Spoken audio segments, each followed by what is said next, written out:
Infidelity does not come from a lack of love, but a lack of respect. Now, starting out, I understand that it seems like I'm going to be distracted away from the bigger point that I made in my thumbnail about Kody cheating. Trust me, this all ties in. But I do want to give a piece of advice to anybody who is about to go into labor or possibly pregnant. And obviously, at some point, you're going to go into labor, have to go to the hospital. Fellas, especially, please listen to what I'm about to tell you. Have a go bag ready to go. Just set aside some clothes. Guys, put some snacks in the bag. Because even though she's in labor and she can't eat, they'll be feeding her ice chips and things like that, water, so that there's no complications if they have to do surgery or whatever. But fellas, you are going to get hungry. And if you're there for a long period of time, you don't want to leave. You do not want to leave when your wife is in labor. If her water goes and then all of a sudden she starts dilating and the baby is coming, because the baby is boss, the baby decides when it comes and when it's going to happen. So if the baby starts coming and your ass is down at the cafeteria around the corner at the Wawa or the Sheetz or whatever convenience store you guys have, 7-Eleven, or you standing in line at Chick-fil-A, they are not coming to get you. They're not stopping anything, and you will mess around and come back and your baby will be here. And somebody else will be, hey, look, daddy. So you want to make sure you're there. Also, if I didn't understand why Kody wasn't prepared. He shows up to pick his wife Christine up so that they can go to the hospital so that she can talk about being induced because she's already a week late. So if you're going to the hospital, and I know that we're going to be there for a little while, and I know that there's a possibility we're going to go into the hospital as a couple and we coming out with a baby. So why in the world are you standing there with your work clothes on? I didn't understand that. I didn't understand why you just didn't run in the house, change your clothes real quick, put on something comfortable. That's important, fellas. Don't put on shoes. Don't put on your favorite sneakers or your favorite shoes because some things may happen in the delivery room that might mess your shoes up. So, most times it doesn't, but if it does, don't be surprised. Don't be angry. Be prepared. But why didn't he just have prepared clothes that he just went in, grabbed his clothes, grabbed her bag so that she would have whatever she needed while she was there in the hospital, and that way he wouldn't have to leave? Also, here's another pro tip, fellas. If you guys are in the delivery room and you get queasy, you don't like the sight of blood or other bodily functions happening, get yourself a chair or a stool. Understand that if you fall out in the delivery room, you pass out and you go down, they will check to make sure you didn't hit your head, and then all focus is back on mom and baby because they are the stars of the show and they'll take care of you afterwards. So where you lay is where you stay. So make sure you keep that in mind.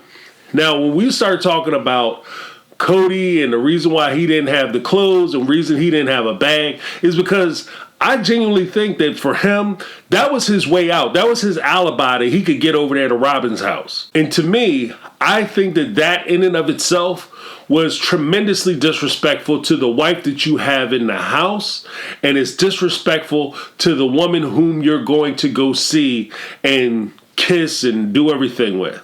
I heard that there's some people who call her sobbing because she cries all the time. They call her Robyn because she be taking money. She's siphoning money away from the family. I'm going to start calling her slobbing because he took her and slobbed her down at the crib. There is a point where you have to look at this and say that he's not only disrespecting his wife, but Robyn, if you were a woman of integrity, girlfriend, he's disrespecting you too. That's the thing. If you think that you're the side chick and he's only disrespecting his wife, you're wrong. He's also disrespecting you and doesn't have respect for you either.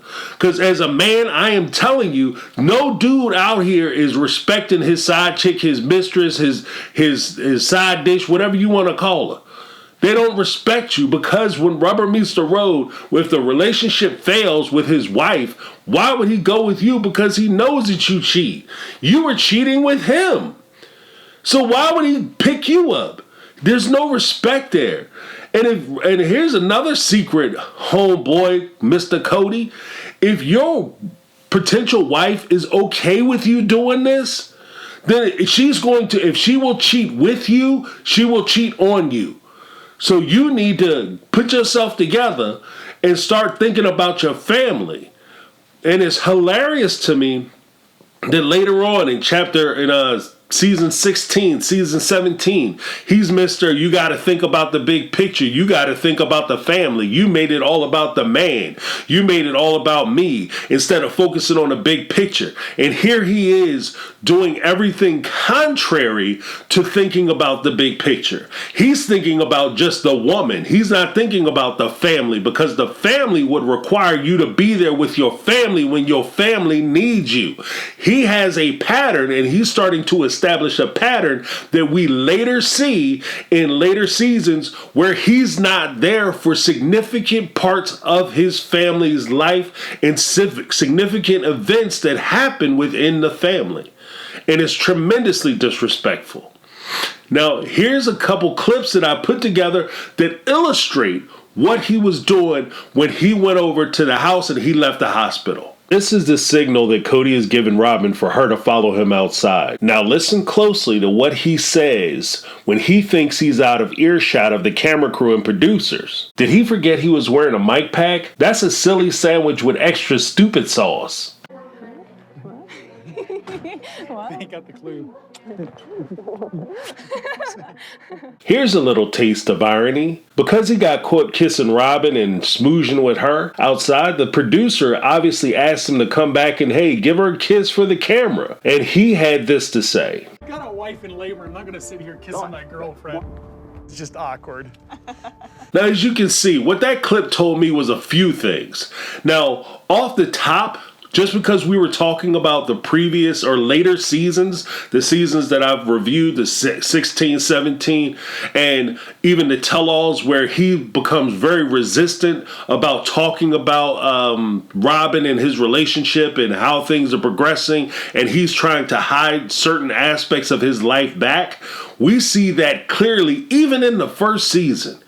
Mr. I'm going to run outside and try to be sneaky and kiss her and hug on her, and I'm going to try to do it outside the view of the camera because I know it's going to make me look bad, but it's something I want to do anyway, and I don't want this to be part of the story. So already he's proving himself to be a deceptive liar early on within we're on episode 4 of the first season, and he's already lying and concealing. That in itself is a problem. And here's another issue. If you took her outside because you understood that it won't look good and it was something you ain't had no business doing, bruh, if you don't feel good doing it, then you shouldn't be doing it. That's the most basic thing that you can tell somebody. If you feel like you're doing something, you have to hide it back, or you can't do it in the open, you can't do it in front of the cameras, you can't do it because you're afraid that your wives are going to see it and you don't know how they're going to take it, then you shouldn't be doing it. And that's how you become a man of honor and integrity, by not doing the things, behind their back when they can't see it. That's what character is. Character isn't when you sitting in front of, you driving down the street and the police are behind you and you going the speed limit. Character is when you running late, you don't see any cops anywhere around, but you're still driving by the speed limit. Most of us don't, so hey, what does that say about us as a society? But that's what character is. Character is, somebody drops a wallet and you know that nobody can see you take it if you took it. Character is when you stop that person and say, hey, mister, you dropped your wallet. You dropped this on the ground back here. Here you go. You're not looking for thanks. You're not looking for appreciation. You're just doing what's right because it's the right thing to do. Kody lacks that gene. He lacks that muscle. He does what he wants to do, and he does what he thinks makes him feel good, and he doesn't give a damn what anybody else how it affects them. And that's a bigger problem when it comes to cheating. When it comes to cheating, when you cheat on somebody, especially when you're cheating on somebody who has been there for you, somebody who has sacrificed with you, somebody you struggled with, somebody who helped you build what you have and that you're so proud of, when you cheat on that person, it's like you threw a diamond away and you picked up a damn rock and put it in your pocket. It makes no sense. And the sad part about it is when you cheat on somebody, it's not just something that affects you, but it's something that affects that other person. And in many cases, it has nothing to do with that other person. You cheated because you wanted to cheat. It had nothing to do with their shortcomings because they weren't sleeping with you enough. They weren't freaky enough in the sheets. They weren't doing this or they weren't doing that. They pestered you too much or you had too much stress or too much strain. You cheated because you wanted to cheat. And when you take ownership of what you did, then you might be able to move on. But until you do that, you can't. The sad part is that when you cheat on somebody who has been committed to you, been faithful to you, been loyal to you, been respectful to you, and you cheat on them, then that automatically, a deep part of them, no matter how secure they are, no matter how confident or intelligent or logical they are, there's a part of them that starts to ask the question of whether they did something wrong. What did I do wrong to make him step out? What did I do wrong or what wasn't I doing that made her feel like she had to go find comfort and security in the arms of another man? Those are things that you do to people when you commit adultery and when you cheat on them. That's what makes cheating so damaging. Cheating destroys relationships because it decays the trust that you have in that relationship. How do you trust somebody? Not only do you damage the trust that they have in you, Kody, Christine is sitting there, she's in the hospital about to have a baby. She finds out that this is what you were out there doing and that you got up and you were on the phone texting Robyn the whole time she's in there in pangs and pain trying to deliver your child and bring your child into the world. Then you run out to go make sure you get your slobbing on with Robyn and then you come on back with the fresh kiss on your lips to kiss up on her and her baby. And she has to deal with that. And then she not only does not trust you because you deceived her, but that also causes the person who is the victim in this situation to no longer trust themselves because they trusted you and they thought that everything was good and everything was going well and everything was right. Then all of a sudden they find out that the trust that they put in you was misplaced. So they start to doubt whether they know what they're doing and whether they are properly trusting people and whether they should trust people. You damage people. When you cheat on people, you rot them out.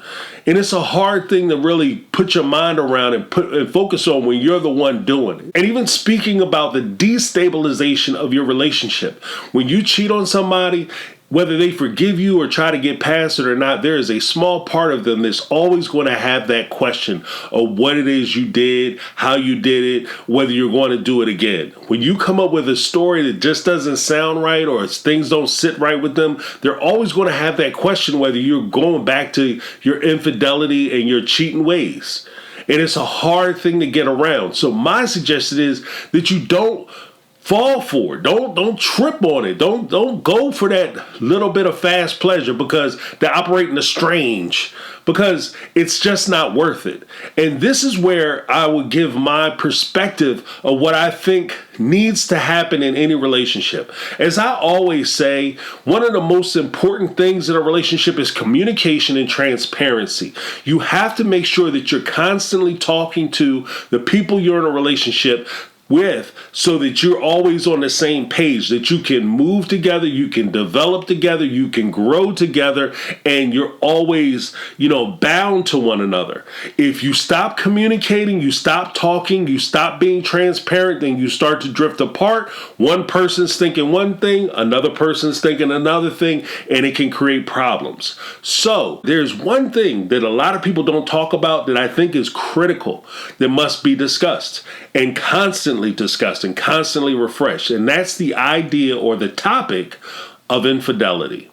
What constitutes infidelity? What constitutes cheating?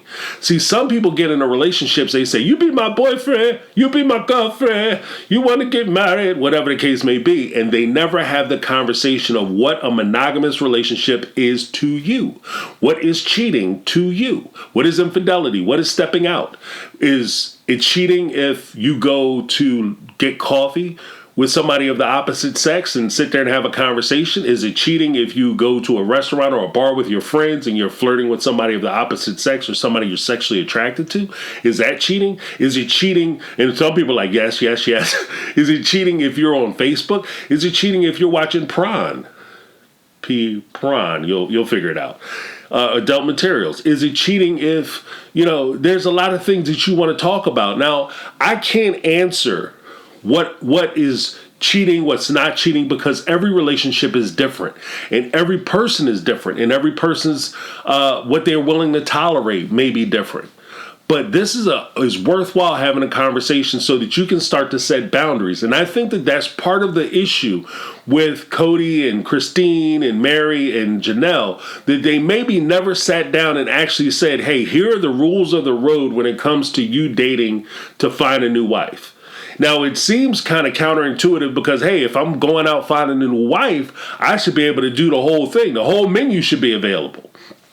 But as I've seen on a lot of these shows and just from talking to people, you can limit the ability of the man to go out and what he can do with the wives, who he can meet, how he meets them, whether he sees them by himself. This is also kind of harkening back to when Kody used to travel 5 hours and he took his daughters with him. I think part of the reason why he took his daughters wasn't just so they could sit there and babysit Robyn's kids and they could go out. I think part of the reason why he took his daughters, teenage daughters, was so that they could keep an eye on him and so that it gives some comfort to the wives when he was away at another woman's house. And so that lets me know, and that plus the incident at Robyn's house, that Kody knows better and he has some guidelines on what should happen. Now, here's the other part of having that conversation.